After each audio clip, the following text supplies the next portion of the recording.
Baik, Assalamualaikum warahmatullahi wabarakatuh. Di sini kami dari kelompok 3 akan mempresentasikan hasil diskusi kami mengenai program supervisi pendidikan. Oke, slide selanjutnya.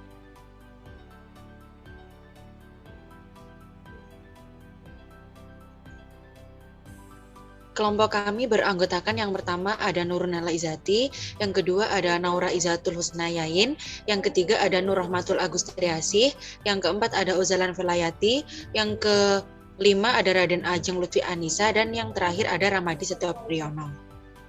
Baik, langsung saja. Untuk definisi program supervisi pendidikan, program menurut Firdaus tahun 2016 merupakan seperangkat rencana yang diterapkan sebagai upaya untuk mencapai tujuan yang telah ditentukan. Sedangkan supervisi menurut Firdaus tahun 2016 adalah serangkaian kegiatan untuk menyelesaikan tugas sebagai tanggung jawab yang dilakukan oleh supervisor kepada staf dengan tujuan meningkatkan mutu kinerja.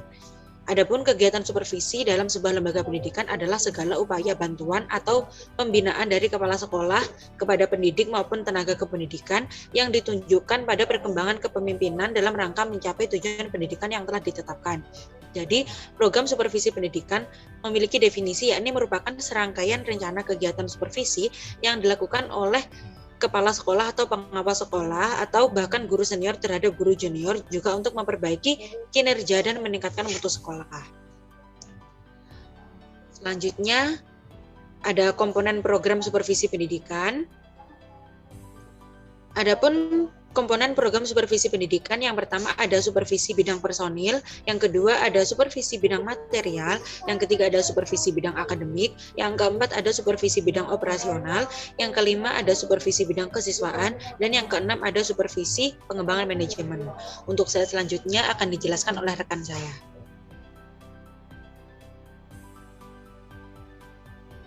Baik, selanjutnya saya akan menjelaskan lebih lanjut tentang supervisi bidang personil. Supervisi bidang personil ini merupakan suatu kegiatan supervisi yang ditujukan kepada personil-personil pelaksana pendidikan di Indonesia, antara lain kepala sekolah, pegawai tata usaha, guru, dan siswa. Next. Ya, yang pertama, supervisi pada kepala sekolah. Kepala sekolah ini sebagai pemegang tertinggi dalam suatu sekolah juga perlu disupervisi karena perlu untuk mengembangkan dirinya, meningkatkan kualitas profesionalitasnya, serta menumbuhkan semangat dalam dirinya dalam melaksanakan tugasnya sebagai kepala sekolah. Sistem dan pelaksanaan supervisi pada sekolah ini hampir sama dengan supervisi terhadap guru. Namun yang menjadi perbedaan adalah jika pada supervisi yang kepada guru itu adalah tentang pelaksanaan pembelajaran, maka supervisi yang kepada kepala sekolah ini ada pada bagaimana ia mampu melaksanakan tanggung jawabnya sebagai kepala sekolah yang sesuai dengan yang telah ditetapkan, seperti pengelolaan dan manajemen sekolah. Next. Selanjutnya, supervisi kepada pegawai tata usaha. Supervisi terhadap staf sekolah ini dilakukan oleh kepala sekolah, sama seperti guru. Namun dalam staf sekolah, yang perlu disupervisi adalah tentang kinerjanya, penataan administrasi sekolah, kemampuan dalam bekerja, dan skill serta loyalitas terhadap pimpinan. Next. Selanjutnya adalah supervisi pada guru. Supervisi pada guru ini diperlukan untuk meningkatkan kualitas profesionalitasnya, meningkatkan mutu kerja, dan meningkatkan efektivitasnya sebagai seorang pendidik. Nah, supervisi yang dilakukan pada guru ini bisa berupa pembinaan secara individu maupun secara kelompok. Ini disesuaikan dengan permasalahan yang sedang dihadapi oleh guru tersebut. Next. Yang terakhir adalah supervisi pada murid. Supervisi pada murid ini ada beberapa hal pokok yang perlu disupervisi. Antara lain adalah motivasi belajar, tingkat kesulitan belajar yang dialami, keterlibatan siswa dalam berbagai kegiatan intra dan ekstra, OSIS, sikap personalia sekolah, pendidikan di sekolah pada siswa, keterlibatan orang tua, dan kesempatan memperoleh pelayanan dan sarana dan prasarana sekolah. Baik, selanjutnya akan dijelaskan oleh Anas.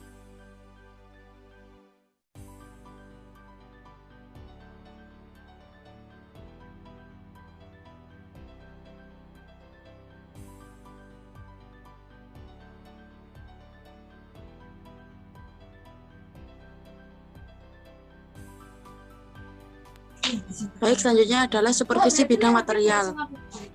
Supervisi bidang material merupakan kegiatan supervisi yang berhubungan dengan sarana dan prasarana pendidikan.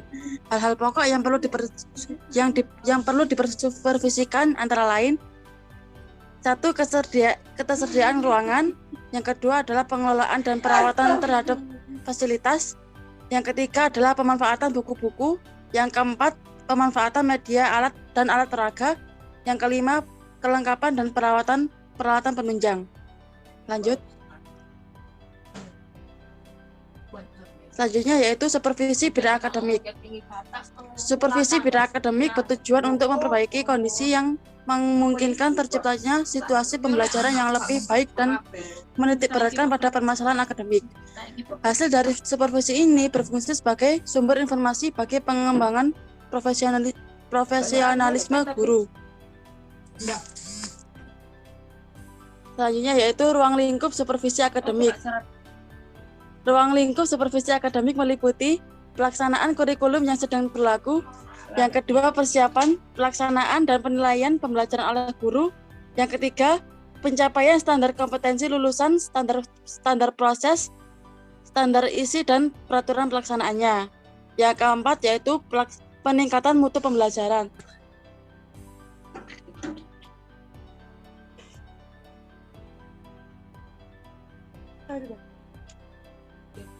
Yang selanjutnya yaitu supervisi bidang operasional.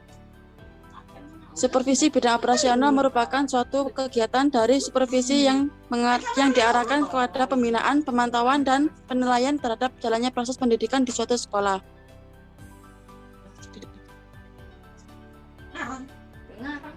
Selanjutnya akan dijelaskan oleh teman saya. Hal-hal pokok. Selanjutnya, hal-hal pokok yang perlu disupervisi terhadap profesional adalah: yang pertama, masalah yang berkaitan dengan teknis edukatif.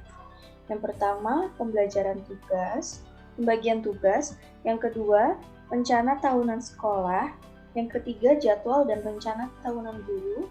Yang keempat, penerapan satuan pelajaran sebagai sistem dan penyampaian materi pembelajaran. Yang kedua, yaitu pelaksanaan pembelajaran PBM yang meliputi cara mengkoordinasi kegiatan belajar mengajar, perencanaan evaluasi belajar, program bimbingan siswa, proses belajar mengajar, penilaian dan tindak lanjut evaluasi. Selanjutnya, supervisi bidang kesiswaan. Supervisi ini bertujuan untuk memastikan agar potensi peserta didik dapat terakomodir melalui kegiatan-kegiatan kesiswaan. Supervisi pada bidang kesiswaan ini meliputi perencanaan, penerimaan siswa mulai pengumuman, penerimaan peserta didik, sumber calon peserta didik, registrasi, seleksi, dan penempatan, lalu pembinaan.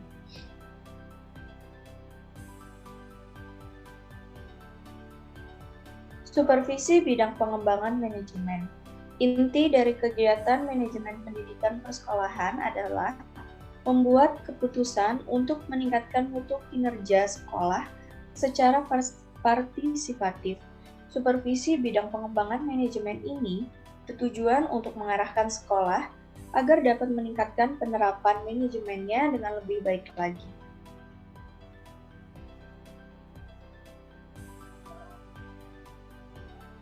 Selanjutnya adalah langkah-langkah pembuatan program supervisi pendidikan. Ada beberapa langkah menurut Wahid tahun 2021. Yang pertama, merumuskan tujuan. Nah, merumuskan tujuan di sini yaitu supervisor dalam wadah tersebut pertama-tama harus menentukan bersama apa yang hendak dicapai dalam program evaluasinya. Dalam proses yang bersifat kooperatif, dibutuhkan waktu untuk mencapai kesepakatan tentang tujuan-tujuan yang ingin dicapai, yang merupakan pedoman dan arahan dalam menentukan aspek-aspek yang akan dievaluasi. Yang selanjutnya, penyeleksian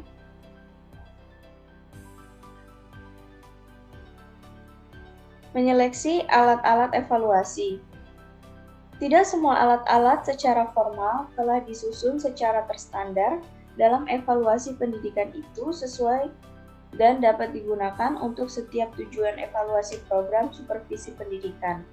Oleh sebab itu, supervisor pendidikan bersama-sama sifatnya perlu mengadakan pilihan atau menyeleksi alat-alat yang sekiranya lebih cepat dan lebih baik untuk digunakan dalam situasi tertentu. Panitia menyusun hendaknya mengajak pula pihak yang berkepentingan untuk menyumbangkan ide-ide bagi perumusan item-item yang diperlukan. Misalnya, tiap guru diberi kesempatan menyatakan beberapa aspek mengenai kepemimpinan. Jika hendak mengevaluasi tentang efektivitas kepemimpinan kepala sekolah atau mengenai perasaan kelompok, jika hendak mengevaluasi tentang keterampilan-keterampilan ketua dalam memimpin rapat dan sebagainya.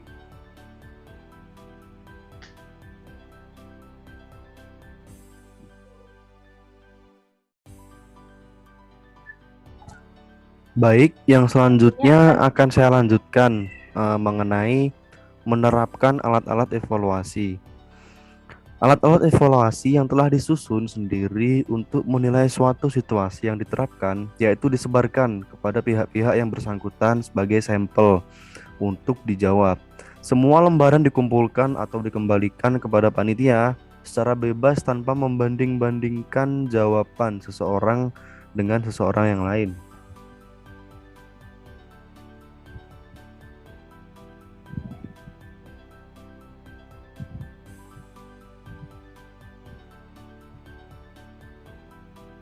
Yang selanjutnya mengolah hasil evaluasi. Hasil-hasil yang diperoleh dalam evaluasi perlu diolah menurut tata cara tertentu. Dalam hal ini kiranya perlu dibentuk suatu subpanitia khusus untuk menganalisis hasil-hasil yang diperoleh.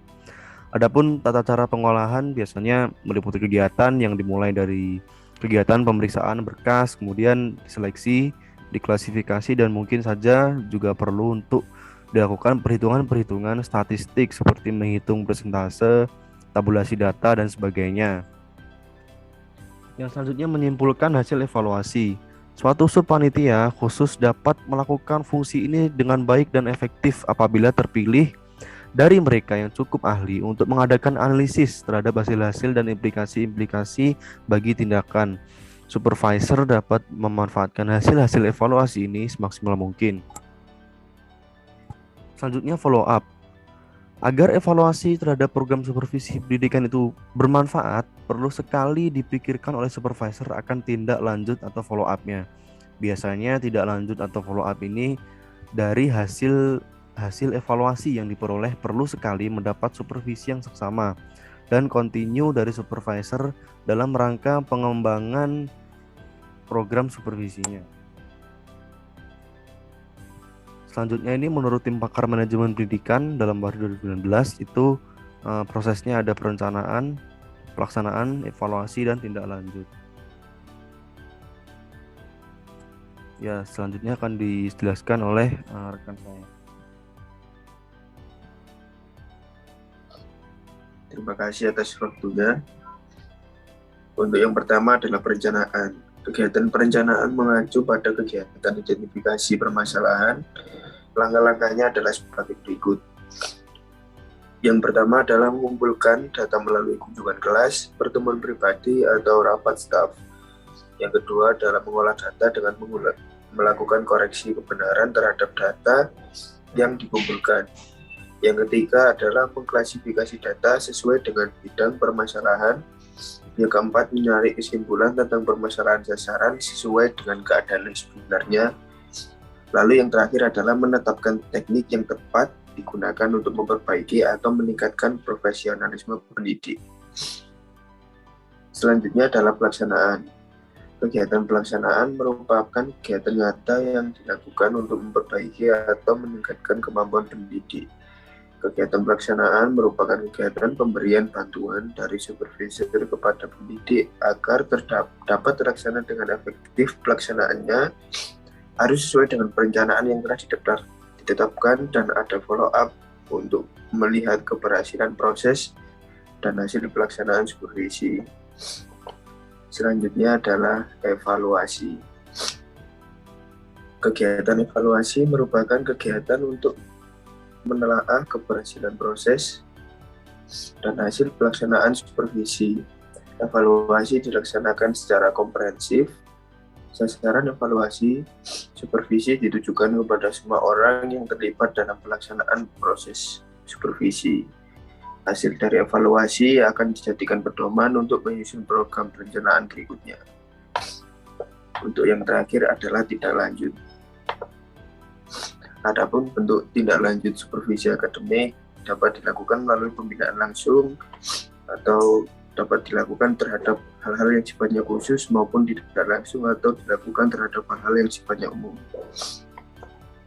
Terima kasih, sekian presentasi dari kelompok 3 program supervisi pendidikan. Wassalamualaikum warahmatullahi wabarakatuh.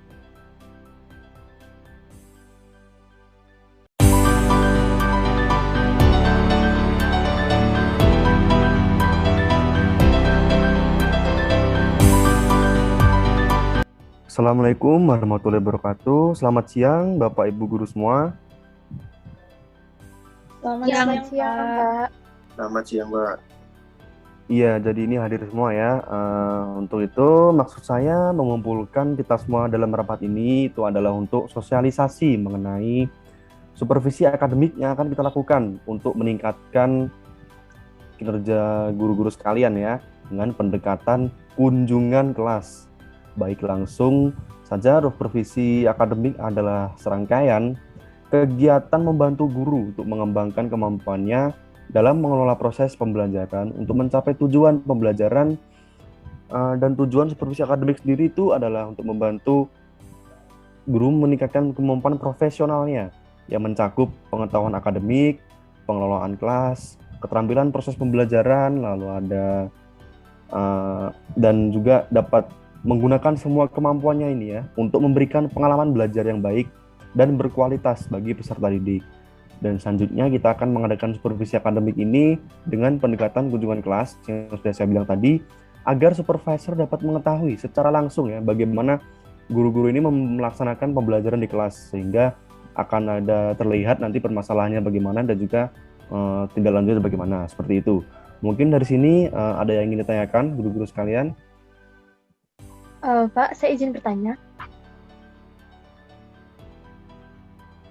Iya, silakan. Untuk program supervisi akademik ini akan dilaksanakan kapan ya, Pak? Untuk pelaksanaannya sendiri, bagaimana jika kita laksanakan pada pekan depan, yakni 11 sampai 16 April? Bagaimana? Apakah semuanya setuju? Setuju, Pak. Coba. Saya. Baik, kalau seperti itu demikian, maka kita akan melaksanakan program supervisi akademik ini berupa kunjungan kelas pada tanggal 11 sampai 16 April. Supervisor akan mengadakan kunjungan kelas pada saat pembelajaran sesuai perjanjian waktu dengan jadwal masing-masing guru ya. Apakah bisa dimengerti? Bisa, Pak. Bisa, Pak. Bisa, Pak. Baik, jika sudah, maka karena informasi juga sudah tersampaikan tadi dan jadwalnya juga sudah ada, maka kita bisa akhiri rapat pada hari ini. Terima kasih semua atas perhatiannya. Selamat siang. Assalamualaikum warahmatullahi wabarakatuh. Selamat siang, Pak. Waalaikumsalam warahmatullahi wabarakatuh. Selamat siang, Terima kasih, Pak. Pak.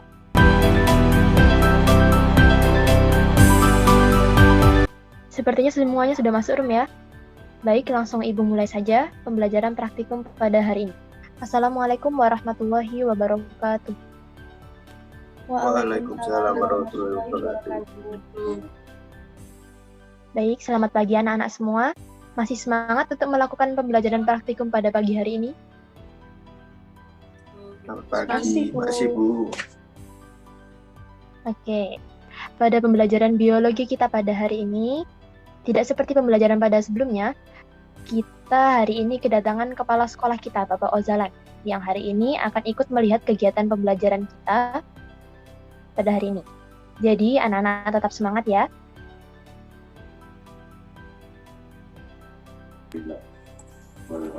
Iya, Assalamualaikum warahmatullahi wabarakatuh. Selamat pagi dan salam sejahtera murid-murid semua dan juga bu guru biologi ya. Untuk hari ini gimana kabarnya? Semuanya sehat dan gimana nih, masih semangat belajar daring atau enggak nih dari rumah?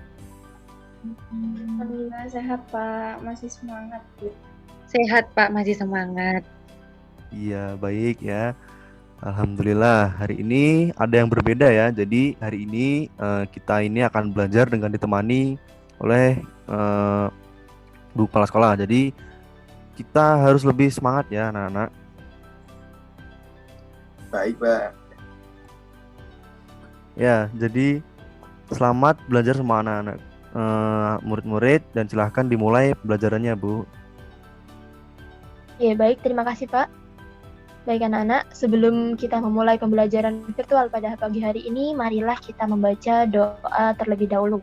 Menurut kepercayaan masing-masing, berdoa dimulai. Berdoa selesai. Baik, langsung saja kita mulai pembelajaran pada pagi hari ini. Sebelum itu, jangan lupa untuk melakukan presensi pada link yang sudah Ibu sediakan di Google Classroom ya. Lalu untuk hari ini kita akan mempelajari materi dengan topik simbiosis.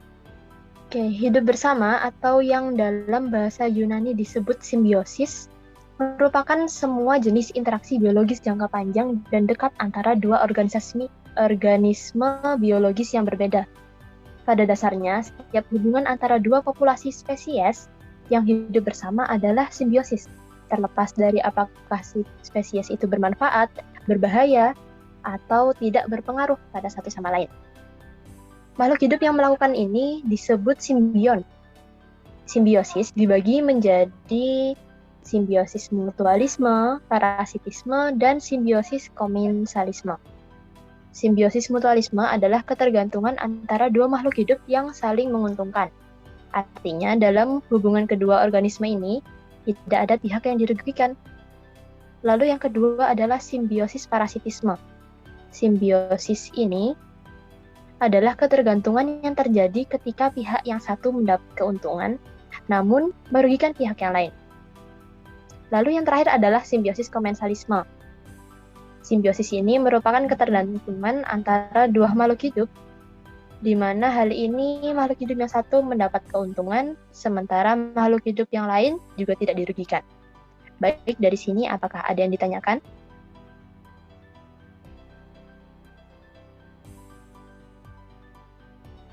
Oke, sepertinya tidak ada yang bertanya ya. Sekarang Ibu yang akan bertanya.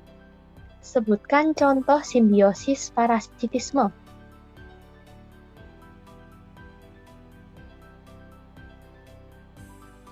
Baik, jika tidak ada yang bisa, akan coba Ibu berikan contoh. Simbiosis parasitisme ini bisa dilihat pada hubungan parasit dengan inangnya. Berbagai mikroorganisme penyakit yang hidup pada manusia, hewan, dan tumbuhan itu bersifat parasit. Parasit hidup dan mendapatkan makanan dari inangnya. Yang seperti jika penyakit pada tubuh manusia itu mereka mendapat makanan dari tubuh manusia, lalu yang hewan juga mendapat makanannya dari hewan, dan yang tumbuhan juga begitu. Tetapi parasit tidak memberikan apa-apa kepada inangnya tersebut. Semua paham? Paham, Bu. Paham, Bu. Baik, anak-anak semua, Ibu rasa pembelajaran pada hari ini sudah cukup, dan materi selanjutnya akan kita sambung pada pertemuan berikutnya. Oleh karena itu, mari kita berdoa untuk mengakhiri pembelajaran pada pagi hari ini. Berdoa dimulai. Berdoa selesai. Baik, Ibu akhiri pertemuan pada pagi hari ini. Wassalamualaikum warahmatullahi wabarakatuh. Waalaikumsalam warahmatullahi wabarakatuh. Baik, anak-anak boleh meninggalkan room pembelajaran. Oke.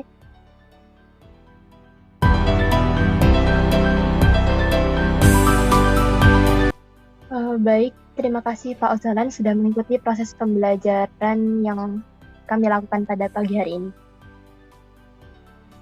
Iya, sama-sama Bu. Seluruh proses pembelajaran daring yang sudah saya amati dan saya rekam untuk analisis lebih lanjut. penilaian pada instrumen yang juga sudah saya lakukan. Saya harap setelah ini kita dapat lanjutkan dengan pertemuan balikan ya Bu. Oh iya. Kira-kira pada hari apa ya Pak pertemuan balikan itu? Ya, kalau itu jika Ibu tidak keberatan mungkin dapat dilaksanakan di akhir pekan, hari Sabtu atau Senin. Bagaimana, Bu? Oh iya. Mungkin pada hari Sabtu aja Pak. Kebetulan pada pagi hari itu saya tidak ada jam mengajar. Wah iya bagus tuh Bu ya, baik kita laksanakan pertemuan balikan pada hari Sabtu ya Bu ya. Ya, baik Pak, terima kasih banyak. Saya pamit terlebih dulu. Selamat siang Pak. Iya, selamat siang Bu.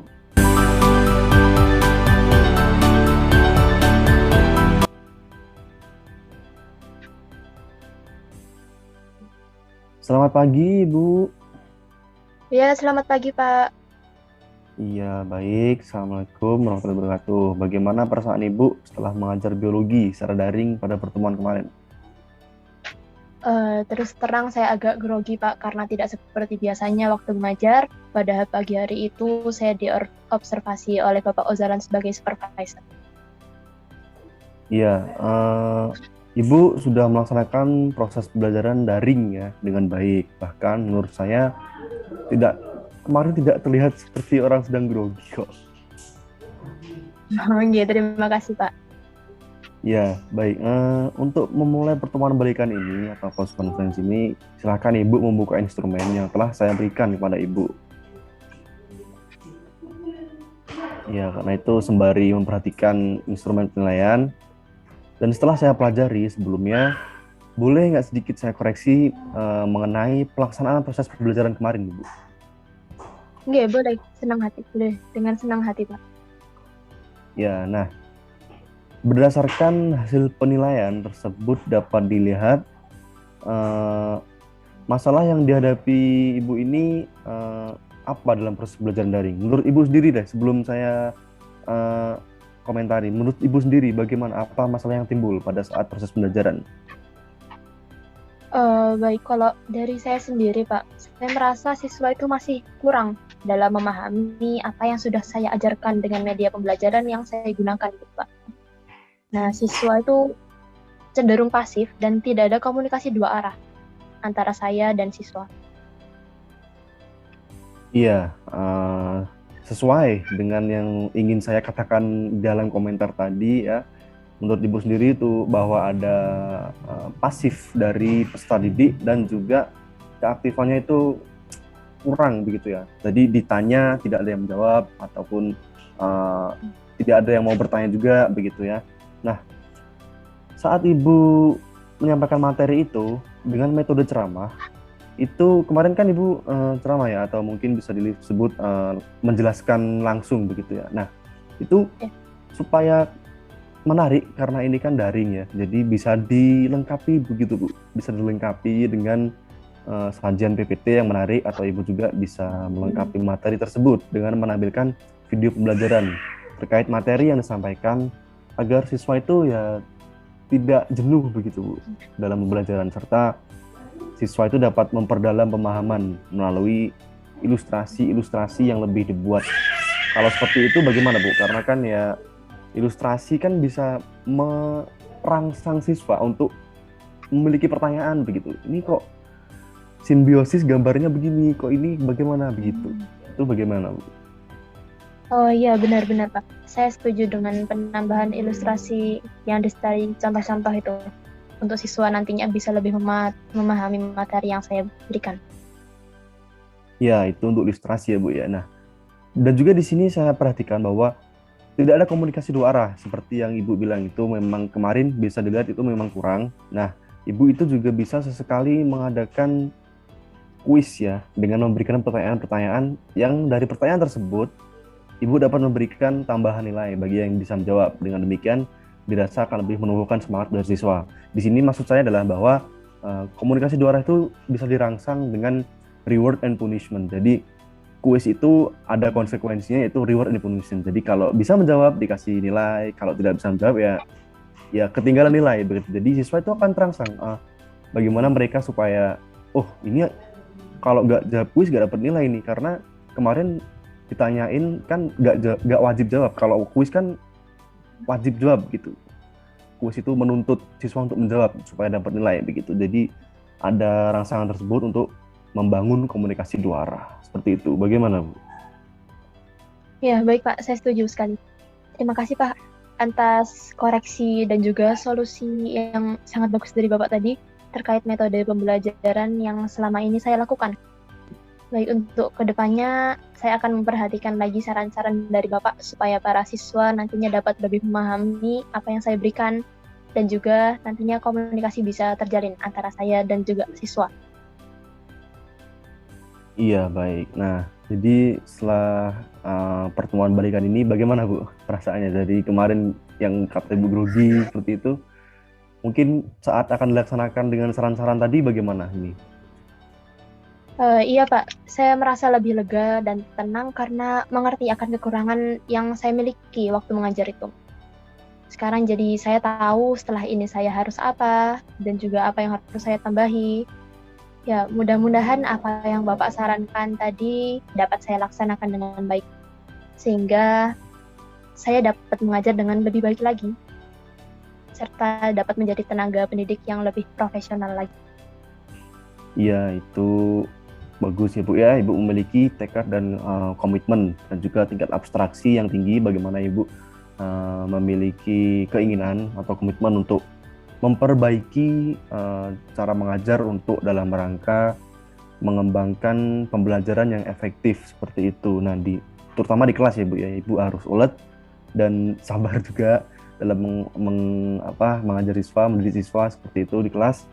Dan Ibu juga terutama untuk keterampilannya, Ibu bisa memiliki komitmen itu penting, Bu, sebelum keterampilan itu dikembangkan. Jadi Ibu komitmen dulu, ulet dulu, lalu dengan saran-saran dan juga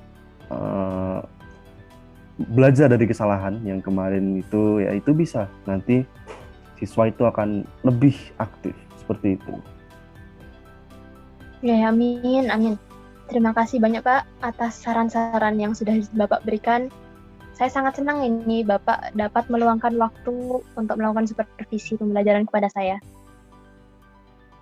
Iya, sama-sama Bu. Ini sudah menjadi tanggung jawab saya ya, Bu ya, sebagai kepala sekolah itu ada tugas untuk mensupervisi guru-guru yang ya memang membutuhkan bantuan mengenai pemecahan masalah yang Ibu hadapi ya.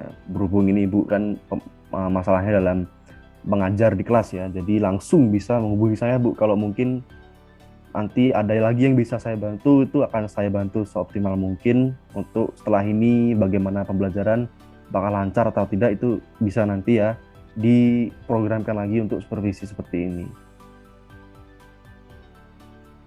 Oke, baik Pak, terima kasih banyak. Semoga Bapak senantiasa diberikan kesehatan. Amin. Ya, terima kasih Bu. Tetap menjaga kesehatan juga Ibu ya, dan menaati protokol kesehatan. Ya, akhir kata, Assalamualaikum warahmatullahi wabarakatuh.